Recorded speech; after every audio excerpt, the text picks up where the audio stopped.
Salut les petits enfants, c'est Papinobo. Aujourd'hui, nous allons voir le déballage du château de Bourgogne, du jeu de plateau et du jeu de dés. Le jeu de cartes, je vais pas vous refaire une série de vidéos, qui était au nombre de 2 de mémoire, où il y avait le déballage, la mise en place et l'explication des règles, ainsi qu'une partie. Donc celui-là, vous le connaissez. Au revoir! Moi, il voulait encore avoir toute la vedette pour lui, mais papy l'a fait. Ça suffit, les cartes. Laissez place à tes frères. Voilà. Il s'énerve un petit coup, comme ça. Donc voilà. Alors, je vais d'abord commencer par le jeu de dés. Et je ferai une coupure. Parce que j'ai fait le déballage et mon déballage est complètement foireux. J'ai des soucis de son, ça a larcéné je sais pas trop d'où. Donc, comme une vidéo, c'est avant tout ce que l'on dit avant le visuel qui doit être de qualité. Donc, je refais mon déballage, à savoir que tout a déjà été déballé.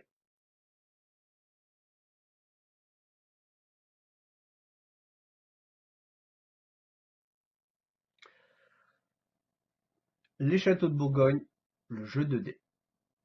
Le créateur, c'est Stephen Fell, accompagné de Christopher Toussaint. L'éditeur, Alea Ravensburger. Pour 10 ans et plus, donc on peut jouer avec ses enfants. Des parties de 1 à 5 joueurs, donc un mode solo. Moi, j'adore les modes solo. Euh, et qu'est-ce que j'ai oublié? Eh bien, tout simplement que pour la difficulté du jeu, elle est de 1 sur 10. Donc, je pense que quand ils disent 10 ans et plus, je pense que même à partir de 8 ans, on peut comprendre le jeu si on est bon pédagogue pour l'expliquer à un enfant de 8 ans. Et l'enfant devrait comprendre assez rapidement. Je rappelle qu'aujourd'hui, nos enfants sont un peu plus futés que nous l'étions à leur âge. Voilà, voilà, voilà, voilà, voilà. Donc, quoi qu'est-ce donc qu'il y a dans la boîte? Alors, nous aurons donc tout d'abord la première chose que je tenais à sortir. En français, on appellerait ça le livre des règles. Maintenant, pour l'anglais, on appelle ça le rule. Voilà. Alors, comme pour le jeu de cartes, donc moi je trouve que les textes ne sont pas très très lourds, c'est quand même pas trop mal aéré. Et donc vous avez 12 pages de lecture avec au démarrage la propos du jeu, le matériel, après l'explication de ce qui va être votre plateau de jeu pour vous y retrouver. Après, avant de commencer, donc la fameuse mise en place, hein, le comment jouer qui tient 1, 2, 3, 4, 4, 5, 6 pages, la fin de partie, la variante à 4 joueurs, et pour se jouer tout seul, comme un grand. Voilà.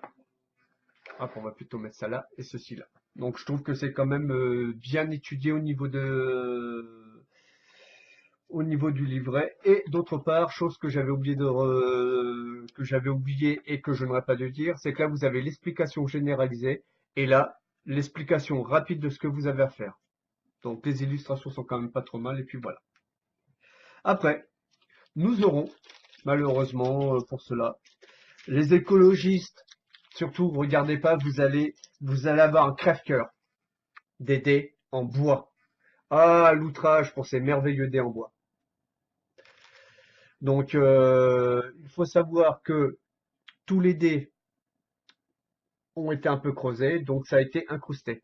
Là, vous avez deux dés de couleur. Je vais commencer par ceci. Voilà. Alors, il y a le mauve, voilà, le bleu, le orange, voilà, le jaune, le vert et le gris. Ça, ce sont les couleurs qui seront en rapport avec votre plateau de joueurs là-dedans. Voilà. Après, vous aurez des dés à chiffres. Donc, pareil, incrustés de même, ce sont des dés normaux. Est-ce qu'ils auraient pas dû les faire en chiffres romains? Je sais pas. Ou alors avec les bonnes vieilles, les bons vieux chiffres comme ça savaient les faire à l'époque, avec l'écriture d'époque, un peu dans cet esprit-là, quoi, vous voyez. Au lieu d'avoir juste des dés avec des points, je pense que ça aurait pu être sympa et ça aurait donné un petit plus, un peu plus de cachet au jeu. Donc après, le fameux dé qui va vous servir pour les tours de jeu. Voilà. Donc un sablier égale un tour de jeu. Deux sabliers. Donc cela vous fera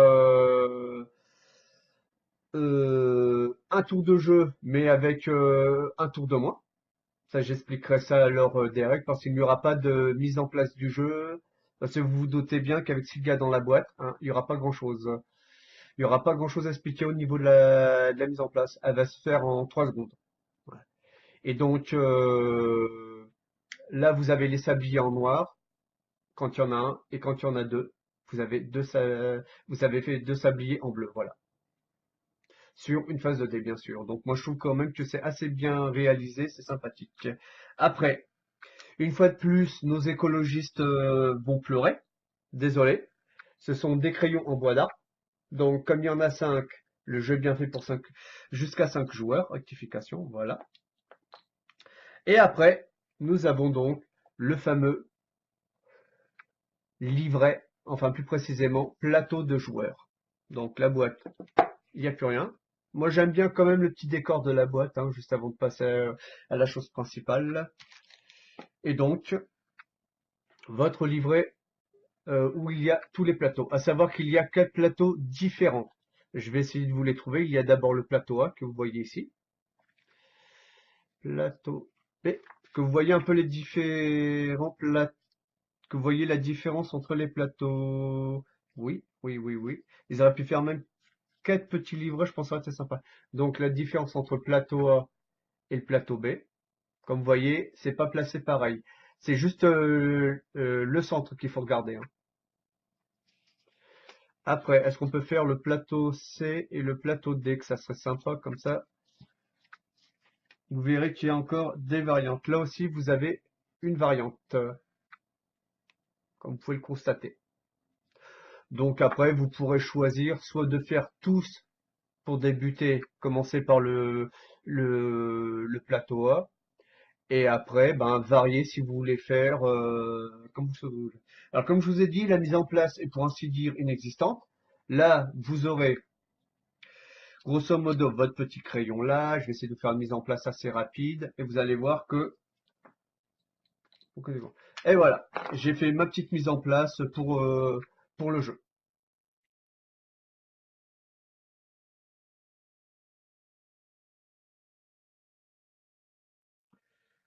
Me voilà de retour pour vous présenter le contenu de Les Châteaux de Bourgogne. Alors, c'est un jeu cette fois-ci dont le créateur est Stéphane Fell, donc il l'a fait tout seul comme un grand.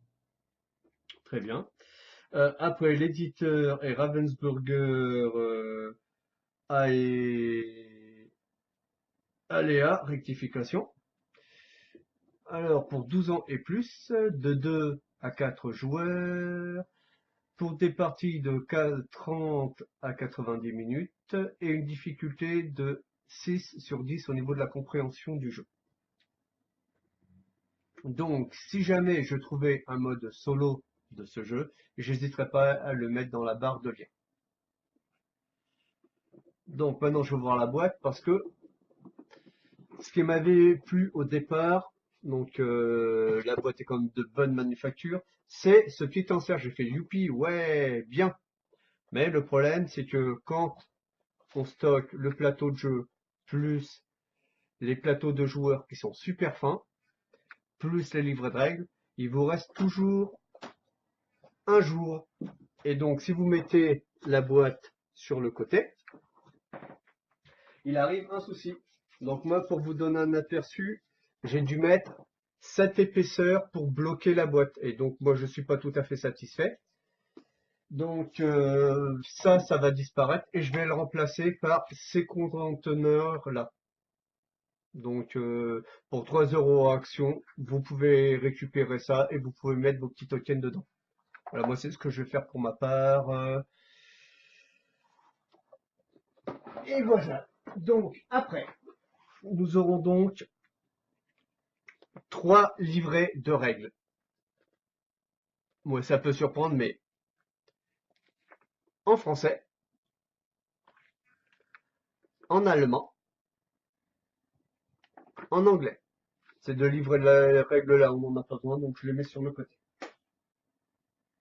Le livret de règles est bien aéré.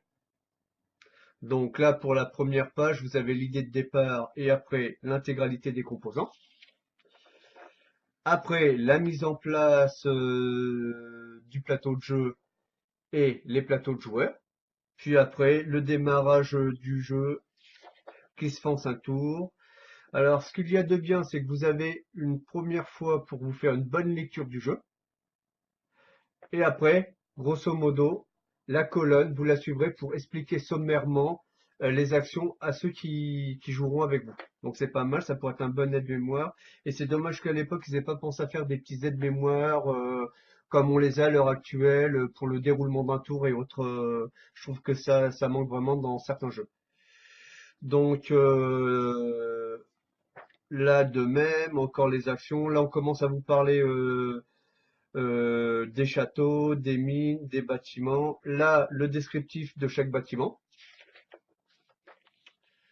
Après, qu'est-ce qui se passe? Ok, tac, tac, tac. Ah, il y aurait des suppléments de règles à première vue à lire.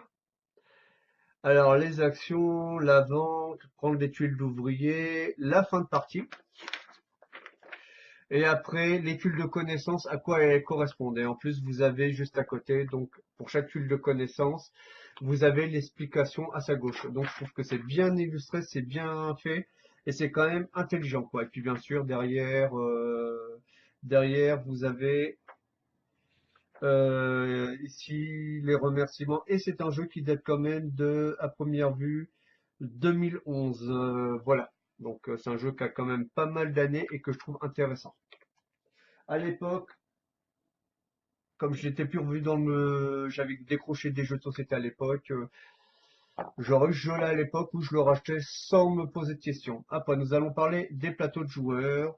Donc, il y a 9 types de plateaux différents. Alors, pour une première partie à 4 joueurs, vous aurez 4 fois le même plateau sur une face. Et après, au dos, vous aurez divers plateaux. Là, on a le plateau de joueur numéro 5, le numéro 4, le numéro 3, le numéro 2. Donc devant, c'est tous les plateaux numéro 1, ce sont exactement les mêmes. Après, nous avons donc le plateau 6 et 7. Donc c'est noté ici, hein, le chiffre. Hop, que je vous le mette à l'endroit, parce que sinon je vais encore avoir les réprimandes de mon mentor. Vous voyez, il y a un petit chiffre de noté ici. Voilà. Et le plateau 8 et 9. Donc ce qui change, c'est juste cette partie-là sur les plateaux de joueurs. Et donc avec ça, en fonction vous avez 9 plateaux différents de jeux quasiment. Par contre, moi, le principal bémol, ce qui m'embête, c'est ça. C'est un truc que j'apprécie pas vraiment. Comme vous voyez, ça peut se plier, donc ça peut très facilement se déchirer. Donc moi, je vais vous donner un conseil, c'est ce que je vais faire moi. Vous achetez, si vous l'avez, une plastifieuse.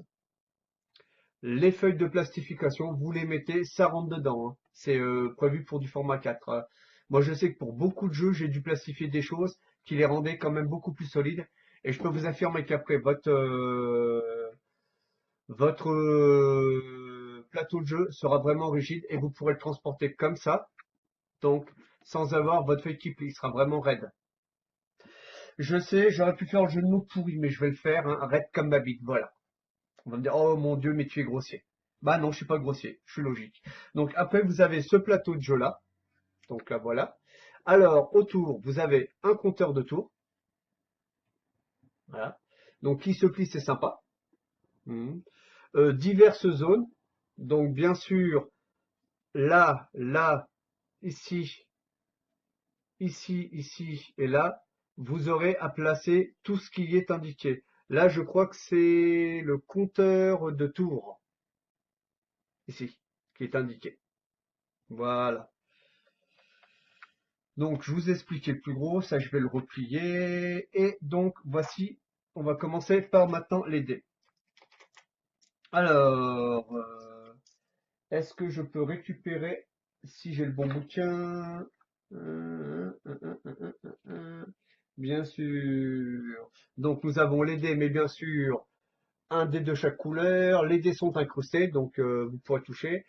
Seul bémol, j'aurais préféré avoir des dés en bois, mais là ils sont plastifiés. C'est dommage, parce que je trouve que ça aurait été plus sympa d'avoir des dés en bois, mais vous savez, avec les écritures d'époque, pour faire un super beau design au dé. Là, c'est tout simple. C'est par rapport à l'esprit du jeu ou l'ambiance ou l'époque, je trouve que les dés me plaisent pas, quoi. Peut-être que je remplacerai tous les dés, j'essaierai de trouver des dés qui seraient plus adéquats avec l'époque du jeu. Voilà. Après, nous avons les petits jetons.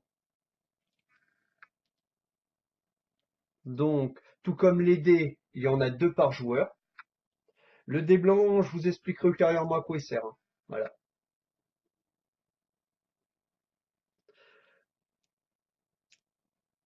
Hop là. Après, qu'avons-nous d'autre? Maintenant, je vais un peu ravancer, grossir pour vous montrer un peu plus en détail. Voilà, comme ça me paraît parfait. Ce que l'on y trouve. Alors, tout d'abord, ici. Donc, ici, il va falloir que je vise. Donc, un pion. Je dirais ça, c'est un ouvrier, mais comme vous voyez, il y a un plus 1 et un moins 1. Ça vous permet de modifier le score d'un dé. Ça, quand vous avez fait le jeu de cartes, vous savez certaines pièces à quoi elles correspondent. Après, vous avez ceci, de l'argent. L'argent, money is money. Voilà, donc par contre, les tokens me paraissent un peu légers. Quand j'ai dépatché, j'y suis allé doucement. Parce que les plaques sont super fines, même si les graphismes, pour moi, sont vraiment très sympathiques. Je dirais, ben, n'y allez pas comme brut, parce que là, dans certains cas, ça se dépunch pas aussi facilement. Sinon, vous seriez d'endommager la tuile et ça serait quelque peu dommageable.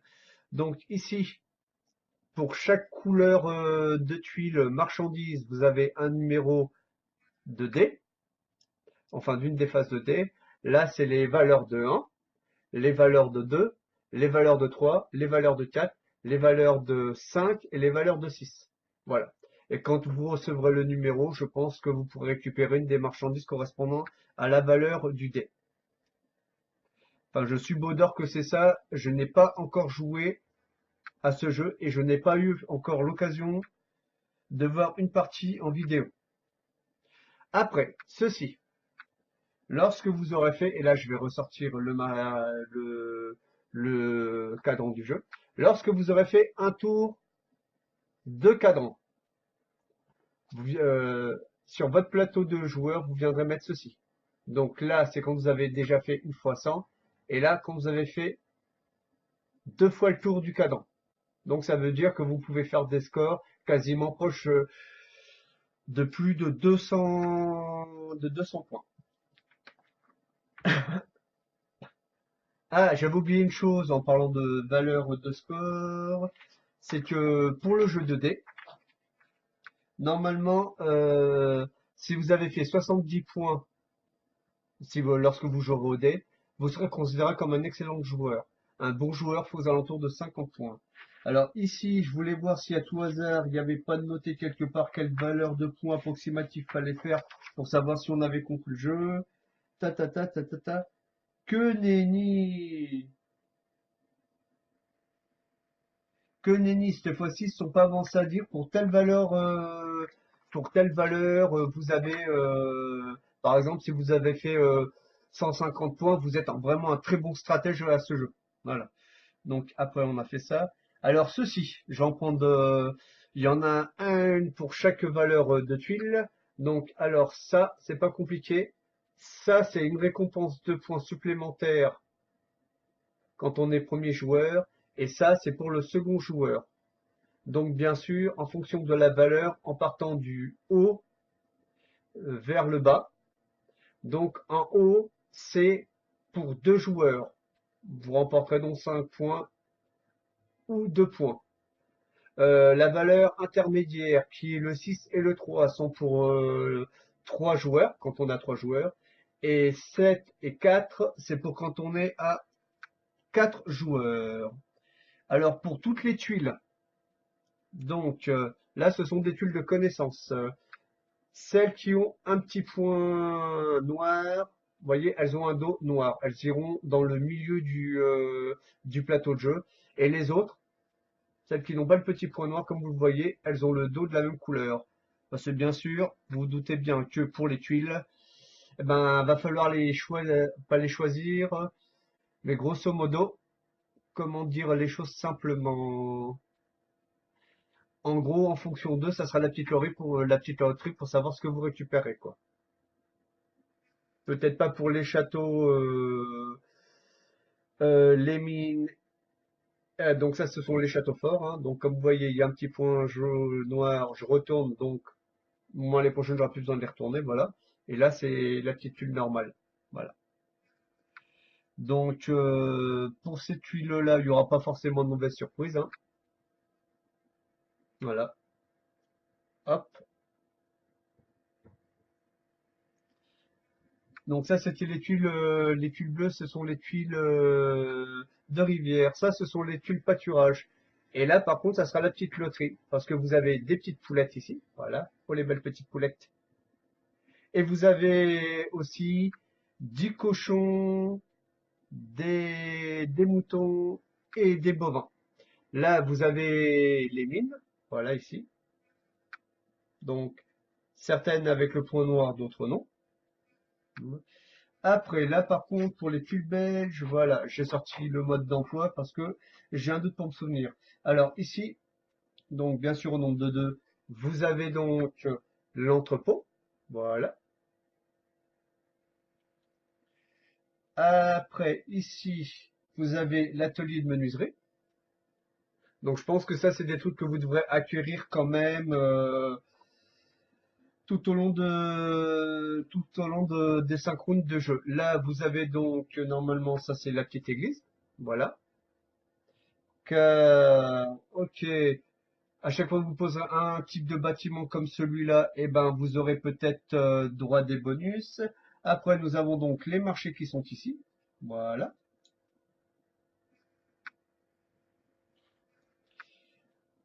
Après, nous avons donc les pensions de famille. Voilà, une de chaque, une avec un fond noir et une avec un fond beige. Après, nous avons, on a retrouvé l'appartement à Monsieur Macron. Même là, il est là, notre président, vous voyez, à la banque. Voilà.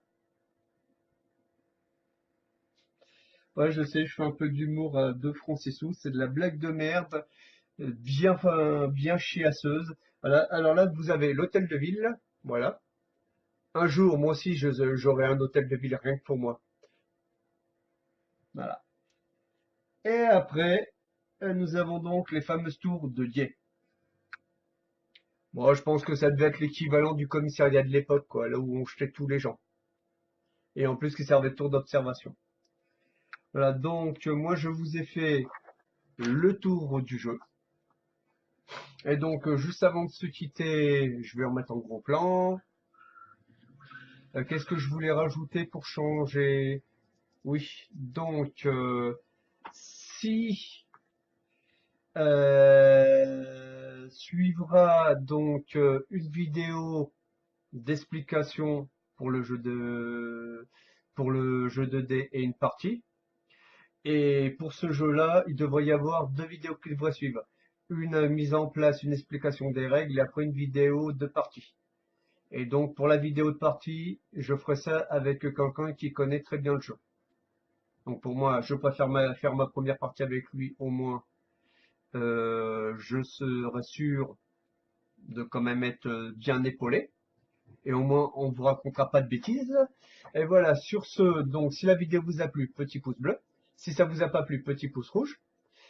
Un commentaire auquel je me ferai un plaisir de répondre.